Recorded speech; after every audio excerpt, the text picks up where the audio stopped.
रामं रामानुजं सीतां भरतं भरतानुजं सुग्रीवं वायुसूनुं च प्रणमामि पुनः पुनः।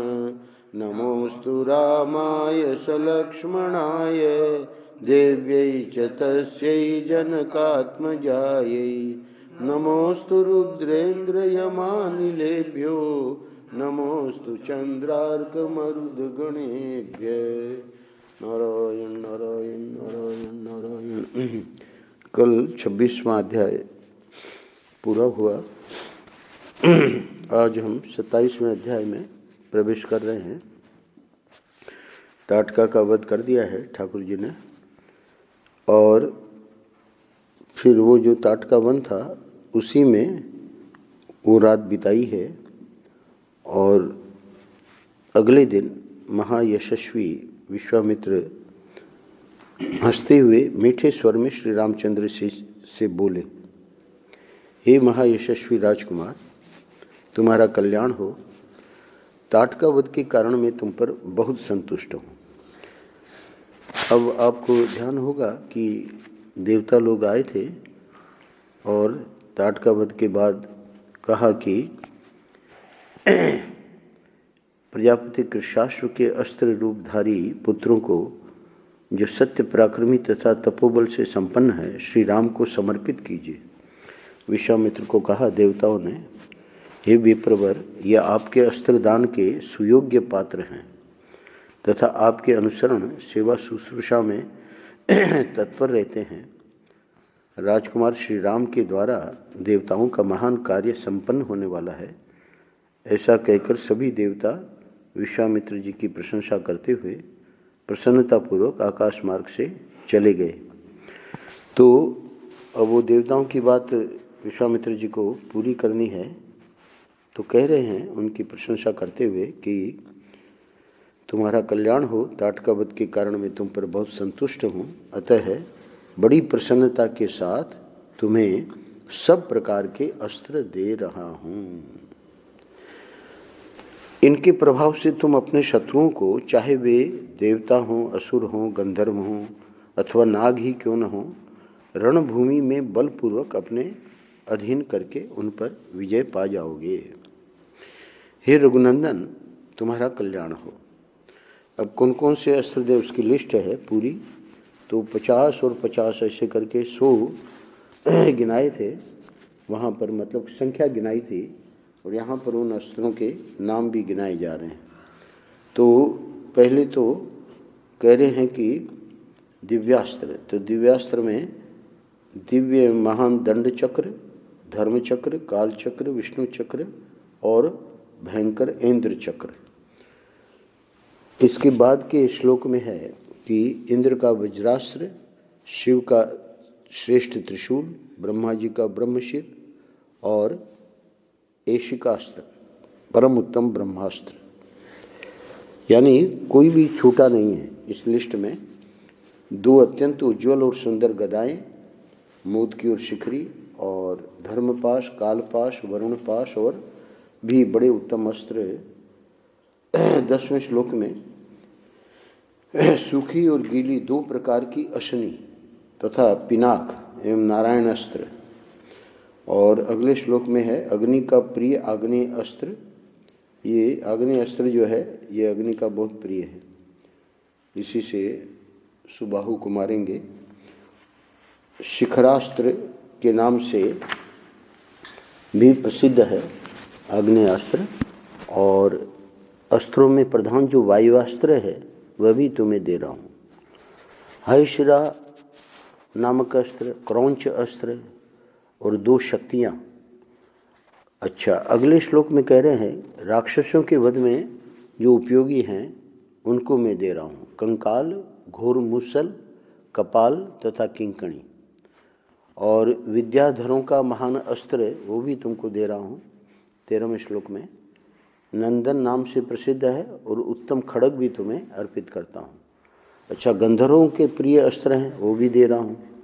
सम्मोहन नामक अस्त्र, प्रस्वापन, प्रशमन, सौम्य अस्त्र। अगले 3 श्लोकों में 15, 16, 17 हे महायशस्वी पुरुष सिंह राजकुमार, वर्षण, शोषण, संतापन, विलापन तथा कामदेव का प्रिय दुर्जय अस्त्र मादन, अच्छा गंधर्वों का प्रिय मानवास्त्र तथा पिशाचों का प्रिय मोहनास्त्र भी मुझसे ग्रहण करो।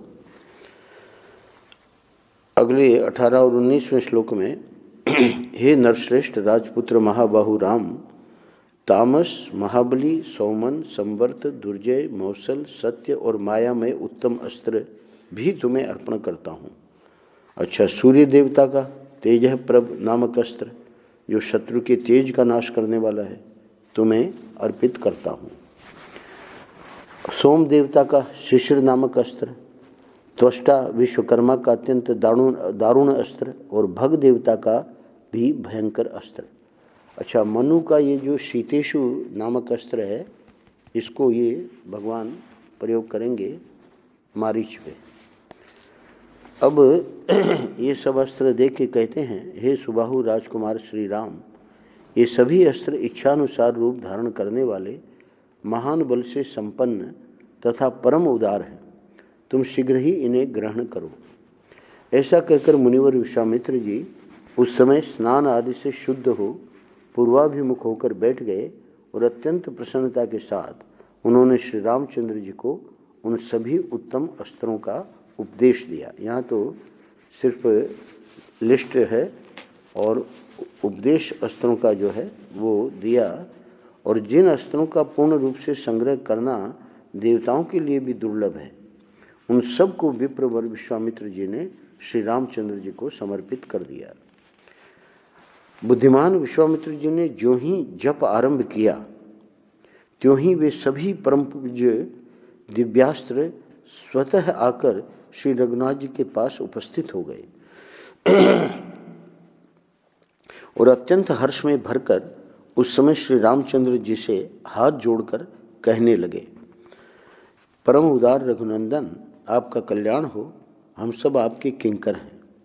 आप हमसे जो जो सेवा लेना चाहेंगे वह सब हम करने को तैयार रहेंगे।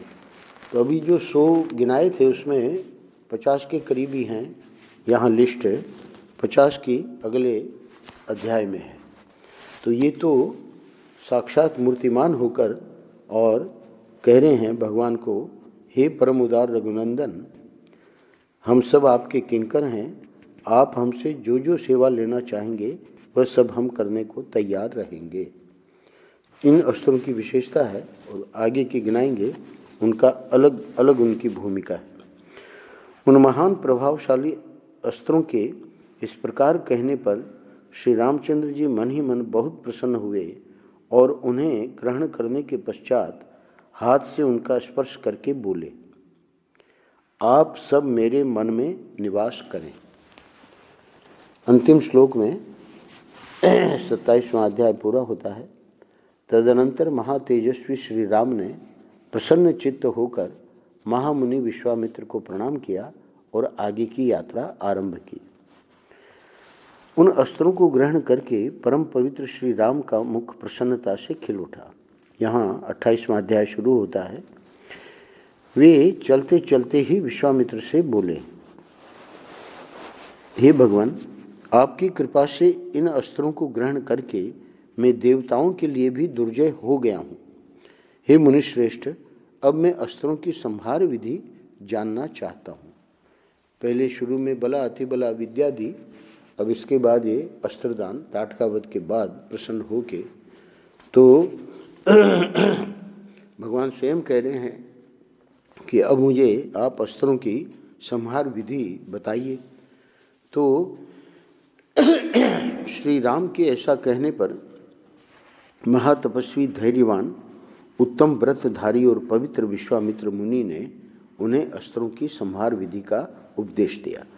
तो उपदेश, दोनों उपदेश, उनका वर्णन यहाँ नहीं है, बस उपदेश दिया इतना ही कह के आगे कह रहे हैं। तदनंतर वे बोले कि हे रकुल नंदन राम, तुम्हारा कल्याण हो, तुम अस्त्र विद्या के सुयोग्य पात्र हो, अतः निम्नांकित अस्त्रों को भी ग्रहण करो। तो वो जो देवताओं ने कहा था तो उसमें 2 पत्नियां थी कृशाश्व की, एक पत्नी ने 50 और दूसरी पत्नी ने 50। तो ये दूसरी पत्नी के जो 50 हैं उन अस्त्रों की यहाँ लिस्ट है। नाम सुन लीजिए। सत्यवान, सत्यकीर्ति, धृष्ट, रभस, प्रतिहारतर, प्रांगमुख, अवांगमुख, लक्ष्य, अलक्ष्य, दृढ़नाभ, सुनाभ, दशाक्ष, शतवक्र, दशशीर्ष, शतोदर, पद्मनाभ, महानाभ, दुंदुनाभ, स्वनाभ, ज्योतिष, शकुन, नैराश्य, विमल, दैत्यनाशक, यौगंधर और विनिद्र, शुचिबाहु, महाबाहु, निष्कली, विरुच, सार्चिमाली, धूर्तिमाली, धूतिर्माली, वृत्तिमान, रुचिर, पित्र्य, सोमनस, विधूत, मकर, परवीर, रति, धन, धान्य, कामरूप, कामरुचि, मोह, आवरण, जृंभक, सर्पनाथ, पंथान और वरुण। ये दूसरी पत्नी से जो अस्त्र उत्पन्न हुए इनकी लिस्ट है। ये सभी प्रजापति कृशाश्व के पुत्र हैं। ये इच्छानुसार रूप धारण करने वाले तथा परम तेजस्वी हैं। इन अस्त्रों की विशेषता क्या है कि इच्छानुसार रूप धारण कर लेते हैं और ये परम तेजस्वी हैं, तुम इन्हें ग्रहण करो। तो बहुत अच्छा कहकर श्री रामचंद्र जी ने प्रसन्न मन से उन अस्त्रों को ग्रहण किया। उन मूर्तिमान अस्त्रों के शरीर दिव्य तेज से उद्भासित हो रहे थे। वे अस्त्र जगत को सुख देने वाले थे। उनमें से कितने ही अंगारों के समान तेजस्वी थे, कितने ही धूम के समान काले प्रतीत होते थे, तथा कुछ अस्त्र सूर्य और चंद्रमा के समान प्रकाशमान थे। वे सब के सब हाथ जोड़कर श्री राम के समक्ष खड़े हुए। उन्होंने अंजलि बांधे मधुर वाणी में श्री राम से इस प्रकार कहा, हे पुरुष सिंह, हम लोग आपके दास हैं, आज्ञा कीजिए हम आपकी क्या सेवा करें। तो अब यहाँ तो कोई कार्य नहीं है, पर जब वो जो मारीचो सुबाहु को मारने का होगा तब भगवान आज्ञा करेंगे। तब रघुकुल नंदन राम ने उनसे कहा कि इस समय तो आप लोग अपने अभीष्ट स्थान को जाएं, परंतु आवश्यकता के समय मेरे मन में स्थित होकर सदा मेरी सहायता करते रहें। तत्पश्चात वे श्री राम की परिक्रमा करके उनसे विदा ले उनकी आज्ञा के अनुसार कार्य करने की प्रतिज्ञा करके जैसे आए थे वैसे चले गए। इस प्रकार उन अस्त्रों का ज्ञान प्राप्त करके श्री रघुनाथ जी चलते चलते ही महामुनि विश्वामित्र से मधुर वाणी में पूछा। अब आगे की यात्रा हो रही है। हे भगवान, सामने वाले पर्वत के पास ही जो ये मेघों की घटा के समान सघन वृक्षों से भरा स्थान दिखाई देता है, ये क्या है? मतलब इसका परिचय हमको दीजिए। उसके विषय में जानने के लिए मेरे मन में बड़ी उत्कंठा हो रही है। यह दर्शनीय स्थान मृगों के झुंड से भरा हुआ होने के कारण अत्यंत मनोहर प्रतीत होता है। यानी ताटका वन पार कर गए हैं और अब ठाकुर जी को जब ये विश्वामित्र जी का आश्रम दिखाई दिया तो अभी उनको नहीं पता है, तो विश्वामित्र जी बतावेंगे उसका इतिहास। नाना प्रकार के पक्षी अपने मधुर शब्दावली से इस स्थान की शोभा बढ़ाते हैं। हे मुनिश्रेष्ठ, इस प्रदेश की इस सुखमयी स्थिति से ये जान पड़ता है कि अब हम लोग उस रोमांचकारी दुर्गम ताटका वन से बाहर निकल आए हैं। हे भगवान, आखिरी श्लोक में 20, 21, 22, हे भगवान, मुझे सब कुछ बताइए, यह किसका आश्रम है? हे महामुने, जहाँ आपकी यज्ञ क्रिया हो रही है, जहाँ वे पापी दुराचारी ब्रह्म हत्यारे दुरात्मा राक्षस आपके यज्ञ में विघ्न डालने के लिए आया करते हैं, और जहाँ मुझे यज्ञ की रक्षा तथा राक्षसों के वध का कार्य करना है, उस आपके आश्रम का कौन सा देश है? यानी ये जो दिख रहा है यही विश्वामित्र जी का आश्रम है। अभी भगवान लीला करके पूछ रहे हैं कि मानो कि कुछ पता नहीं है। तो ब्राह्मण, हे ब्राह्मण, ये सब मैं सुनना चाहता हूँ। यानी ये भी बताइए कि आपका आश्रम और अब कितना दूर है। तो अब वो प्रश्न जब पूछा तो अगले अध्याय में अपरिमित प्रभावशाली भगवान श्री राम का वचन सुनकर महातेजस्वी विश्वामित्र ने उनके प्रश्न का उत्तर देना आरंभ किया। हे महाबाहु श्री राम, पूर्व काल में यहाँ देव वंदित भगवान विष्णु ने बहुत वर्षों एवं 100 युगों तक तपस्या के लिए निवास किया था। जिस स्थान के बारे में तुम पूछ रहे हो वहाँ का इतिहास सुना रहे हैं। उन्होंने यहाँ बहुत बड़ी तपस्या की थी। यह स्थान महात्मा वामन अवतार धारण करने को उद्यत हुए श्री विष्णु का अवतार ग्रहण से पूर्व आश्रम था। तो वामन अवतार भगवान विष्णु ने जब लिया तो इसके पूर्व ये बद्रिकाश्रम में भी नर नारायण की तपस्या का वर्णन है और यहाँ पर भी भगवान विष्णु की तपस्या का वर्णन है। तो अब यहाँ बतावेंगे कि वामन अवतार जो भागवत में है उससे थोड़ा भिन्न है वाल्मीकि रामायण में। इसकी नाम बता रहे हैं आश्रम का। इसकी सिद्धाश्रम के नाम से प्रसिद्धि थी क्योंकि यहाँ महातपस्वी विष्णु को सिद्धि प्राप्त हुई थी। जब वे तपस्या करते थे उसी समय विरोचन कुमार राजा बलि ने इंद्र और मरुदगणों सहित समस्त देवताओं को पराजित करके उनका राज्य अपने अधिकार में कर लिया था। वे तीनों लोकों में विख्यात हो गए थे। तो यहाँ ये जो इतिहास सुना रहे हैं तो ये तपस्या करते करते इनको काफ़ी समय हो गया, करीब करीब 100 युग हो गए।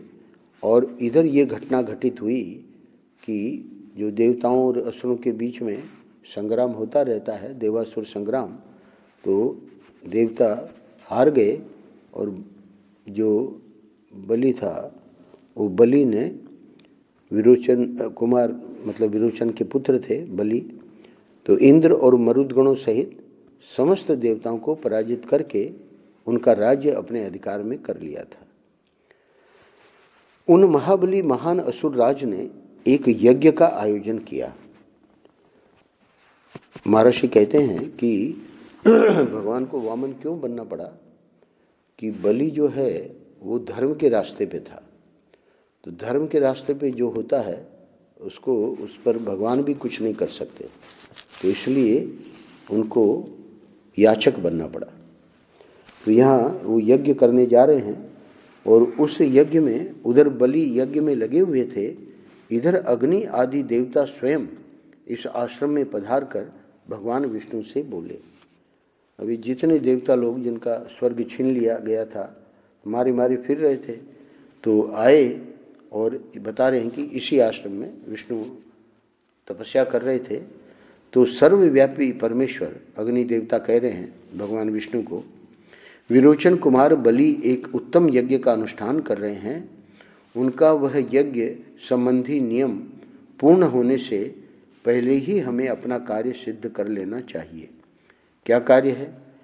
इस समय जो भी याचक इधर उधर से आकर उनके यहाँ याचना के लिए उपस्थित होते हैं, वे यानी बलि गो भूमि सुवर्ण आदि संपत्तियों में से जिस वस्तु को भी लेना चाहते हैं उनको वे सारी वस्तुएं राजा बलि यथावत रूप से अर्पित करते हैं। बहुत से यज्ञों में विधान भी है कि सर्वस्व दान करना है। अतः विष्णु यमराज ने कठोपनिषद में यमराज नचिकेता का संवाद है, तो नचिकेता के पिता ने ये यज्ञ किया था। तो सर्वस्व दान का मतलब ये है कि पुत्र आदि जो है उसके लिए भले रख ले। तो वहाँ नचिकेता को बड़ा आश्चर्य हुआ कि जो दान कर रहे थे पिताजी, तो बूढ़ी गायें जो कि किसी काम की नहीं थी उनको ब्राह्मणों को दे रहे थे। नचिकेता को बहुत खराब लगा, बुद्धिमान था, तो पूछा कि आप मुझे किसको देंगे। तो एक बार दो बार तीन बार जब पूछा उनको क्रोध आ गया और कहा कि तुमको हम यमराज को देंगे। तो फिर उनका जो वाक्य है वो सत्य करने के लिए यमराज के पास गया। उस प्रकार की विधा थी उस युग में और यमराज बाहर गए हुए थे, तो 3 दिन बाहर ही रहा, कुछ खाया पिया नहीं। यमराज जब लौटे तो पता लगा उनके सेवकों से, लोगों ने कहा भी कुछ पा लीजिए, नहीं पाया। यमराज लौटे तो बोले कि अब ये तो बहुत बड़ा अपराध हो गया है, अतिथि इस प्रकार आके और 3 दिन भूखा प्यासा। तो वर मांगने के लिए कहा, तो वहाँ 3 वर मांगे हैं, उसमें जो तीसरा वर है वरदान, तो वो तीसरा वरदान यही कहा कि हमको ये ब्रह्म विद्या जिसके आप ज्ञाता हैं, वो ब्रह्म विद्या हमको आपसे चाहिए। तो यमराज ने सोचा कि भाई ये बालक है, इसको ब्रह्म विद्या देना तो उचित नहीं है, तो परीक्षा ली। बोले कि तुम सब बहुत प्रलोभन दिए, पर वो बिल्कुल टस से मस नहीं हुआ। बोले कि ये सब आपको मुबारक हो, ये जो आप रथ और इतना धन संपत्ति और स्त्रियां और अप्सराएं और जो देना चाह रहे हैं, मुझे कुछ नहीं चाहिए, मुझे ज्ञान चाहिए। तो यमराज प्रसन्न हुए और कठोपनिषद का वहाँ उपदेश दिया। तो ये वहाँ कथा आई है। तो सर्वस्व दान में सब कुछ दिया जाता है। तो यहाँ बलि जो है वो अग्नि देवता कह रहे हैं विष्णु को कि इस समय अगर उनसे कुछ मांगा जाएगा, अतः विष्णु आप देवताओं के हित के लिए अपनी योग माया का आश्रय ले वामन रूप धारण करके उस यज्ञ में जाइए और हमारा उत्तम कल्याण साधन कीजिए। तो भगवान विष्णु को शायद पूर्व में अग्नि देवता मिले होंगे और ये बात बताई होगी कि हम सब परेशान हैं। तो अब ये यज्ञ वाली बात जब अग्नि देवता को पता लगी, तो ये सुझाव दे रहे हैं कि आप इस प्रकार से करिए तो हमारा कष्ट दूर हो जाएगा। जब भी देवताओं पे आफत आती है, आप विपत्ति आती है, तो भगवान यही विशेषता है, क्योंकि भगवान से वो चूँकि संपर्क करके और उन्हीं से मांगते हैं, तो इसलिए भगवान हमेशा उनके प्रति खुश रहते हैं। अब देखिए स्वयं वामन बनेंगे, पर वामन कैसे बनेंगे उसकी घटना आगे बता रहे हैं। कहीं न कहीं जन्म लेना पड़ेगा, तो कैसे जन्म लिया अगले 2 श्लोकों में श्री राम विश्वामित्र जी सुना रहे हैं राम जी को इतिहास। इसी समय अग्नि के समान तेजस्वी महर्षि कश्यप धर्मपत्नी अदिति के साथ अपने तेज से प्रकाशित होते हुए वहाँ आए। अग्नि देवता तो जो अपनी बात थी बता के चले गए, और हुआ क्या कि इधर कश्यप जी और अदिति का आना होता है। वे 1 सहस्त्र दिव्य वर्षों तक चालू रहने वाले महान व्रत को अदिति देवी के साथ ही समाप्त करके आए थे। इनकी विशेषता क्या बता रहे हैं कि कश्यप और अदिति ये 1000 दिव्य वर्षों तक चालू रहने वाले महान व्रत को, श्रीमद् भागवत पुराण में वर्णन आया है कि अदिति माता बड़ी दुखी थी, इंद्र और इन सब बच्चों का ये देख के कि मारे मारे फिर रहे हैं।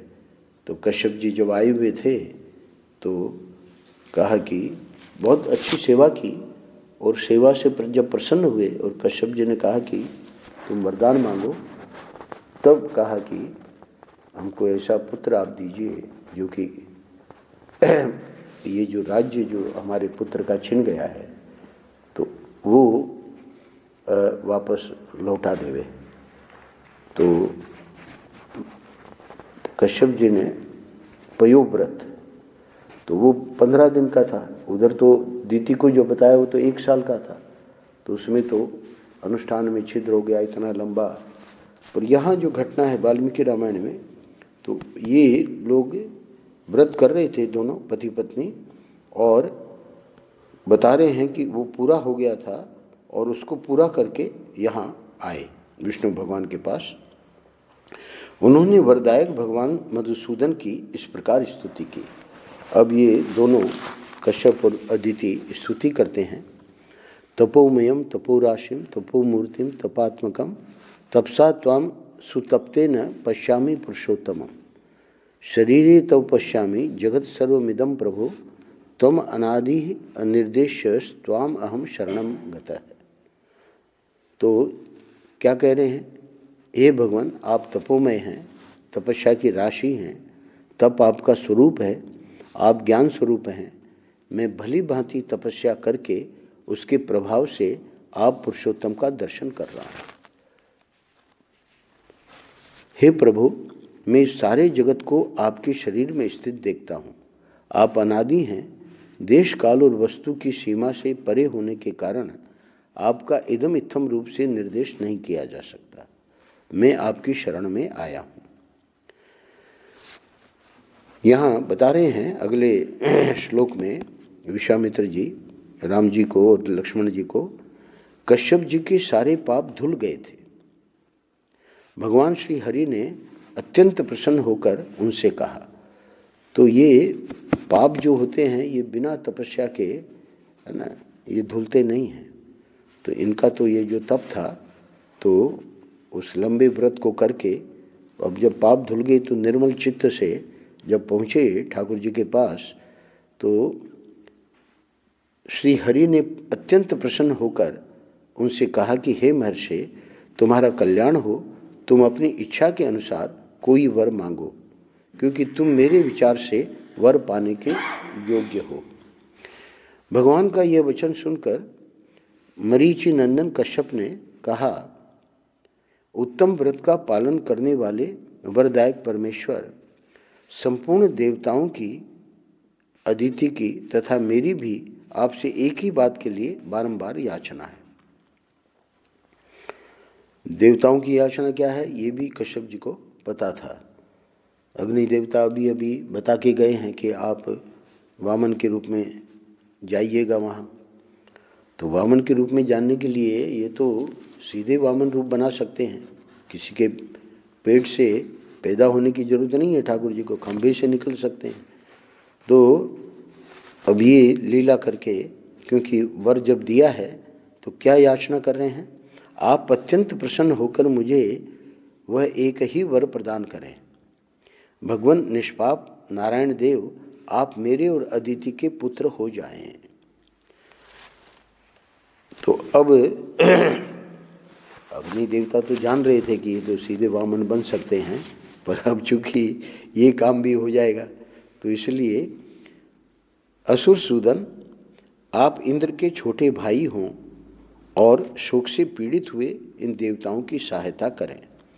तो इंद्र कश्यप और अदिति के पुत्र हैं, तो ये उपेंद्र यानी इंद्र के छोटे भाई बनेंगे, वामन रूप में जन्म लेंगे कश्यप और अदिति से। हे देवेश्वर भगवान, आपकी कृपा से यह स्थान सिद्धाश्रम के नाम से विख्यात होगा। अब आपका तपरूप कार्य सिद्ध हो गया है, अतः यहाँ से उठिए। कौन कह रहे हैं? कश्यप। ये कश्यप कोई सामान्य नहीं है। मरीचि जो सृष्टि की थी, तो मरीचि आदि को नारायण ने पैदा किया, उत्पन्न किया, और उन मरीचि के पुत्र हैं कश्यप।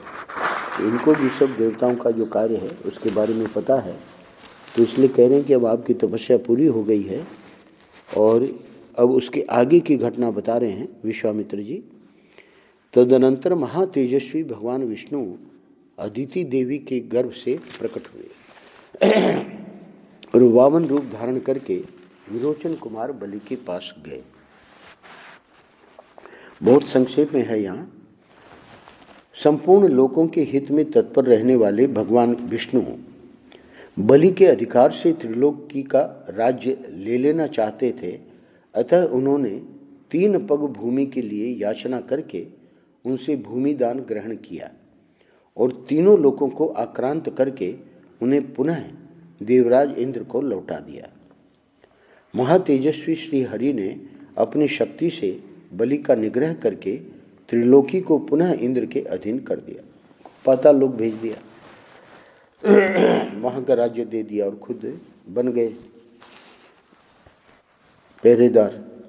उन्हीं भगवान ने पूर्व काल में यहाँ निवास किया था, इसलिए यह आश्रम सब प्रकार के श्रम यानी दुख शोक का नाश करने वाला है। उन्हीं भगवान वामन में भक्ति होने के कारण अब अपनी कथा बता रहे हैं विश्वामित्र जी। इनकी भक्ति वामन भगवान में विशेष विश्वामित्र जी की, उन्हीं भगवान वामन में भक्ति होने के कारण मैं भी इस स्थान को अपने उपयोग में लाता हूँ। इसी आश्रम पर मेरे यज्ञ में विघ्न डालने वाले राक्षस आते हैं। जो पूछा था कि आपका आश्रम किस देश में है, तो बोले वो यहीं है, बल्कि यही है, पुरुष सिंह, यही तुम्हें उन दुराचारियों का वध करना है। हे श्री राम, अब हम लोग उस परम उत्तम सिद्धाश्रम में पहुंच रहे हैं। तो चलते चलते ये बातें हो रही हैं। अब सिद्धाश्रम आ गया है। वह आश्रम जैसा मेरा है वैसे ही तुम्हारा भी है। ऐसा कहकर महामुनि ने बड़े प्रेम से श्री राम और लक्ष्मण के हाथ पकड़ लिए और उन दोनों के साथ आश्रम में प्रवेश किया। अब हम लोग कल्पना कर सकते हैं कि आश्रमवासी कितने खुश हुए होंगे, क्योंकि विश्वामित्र जी जब गए हैं अयोध्या तो बता के गए होंगे कि हम राम को लेके आएंगे। तो इधर देखा कि राम और लक्ष्मण दोनों विश्वामित्र जी के साथ आ रहे हैं। उस समय अच्छा उपमा दी है अगले श्लोक में, विश्वामित्र जी को आया देख सिद्धाश्रम में रहने वाले सभी तपस्वी उछलते कूदते हुए सहसा उनके पास आए और सबसे मिलकर उन बुद्धिमान विश्वामित्र जी की यथोचित पूजा की। इसी प्रकार उन्होंने उन दोनों राजकुमारों का भी अतिथि सत्कार किया। 2 घड़ी तक विश्राम करने के बाद रघुकुल को आनंद देने वाले शत्रुदमन राजकुमार श्री राम और लक्ष्मण हाथ जोड़कर मुनिवर विश्वामित्र से बोले। अब यहाँ ये अध्याय पूरा होने जा रहा है। तो क्या बोले? हे मुनिश्रेष्ठ, आप आज ही यज्ञ की दीक्षा ग्रहण करें। यानी अब कार्य में विलंब न हो, जिसके लिए आप हमको लाए हैं, क्योंकि अस्त्र वगैरह तो सब दे ही दिए। आपका कल्याण हो। यह सिद्धाश्रम वास्तव में यथा नाम तथा गुण सिद्ध हो और राक्षसों के वध के विषय में आपकी कही हुई बात सच्ची हो। यानी जिस कार्य के लिए आप हमको लाए हैं तो वो कार्य संपन्न हो वे, इसलिए आप अपना यज्ञ में दीक्षित होके और अपना कार्य करिए। उनके ऐसा कहने पर महातेजस्वी महर्षि विश्वामित्र जितेंद्रिय भाव से नियम पूर्वक यज्ञ की दीक्षा में प्रविष्ट हुए। वे दोनों राजकुमार भी सावधानी के साथ रात व्यतीत करके सवेरे उठे और स्नान आदि से शुद्ध हो प्रातःकाल की संध्योपासना तथा नियम पूर्वक सर्वश्रेष्ठ गायत्री मंत्र का जप करने लगे। ये बातें इसलिए कही जा रही है कि जो गायत्री मंत्र का जप करते हैं, संध्या वंदन करते हैं, ब्राह्मण क्षत्रिय वैश्य द्विज, उनको करना चाहिए। जो ये छोड़ देते हैं वो गलत है। जब पूरा होने पर उन्होंने अग्निहोत्र करके बैठे हुए विश्वामित्र जी के चरणों में वंदना की। यहाँ 29वां अध्याय पूरा होता है और कल हम लोग ये 30वां अध्याय, जिसमें श्री राम द्वारा विश्वामित्र के यज्ञ की रक्षा तथा राक्षसों का संहार, इसकी चर्चा हम कल करेंगे। नारायण नारायण नारायण नारायण। श्री राम जय जय राम।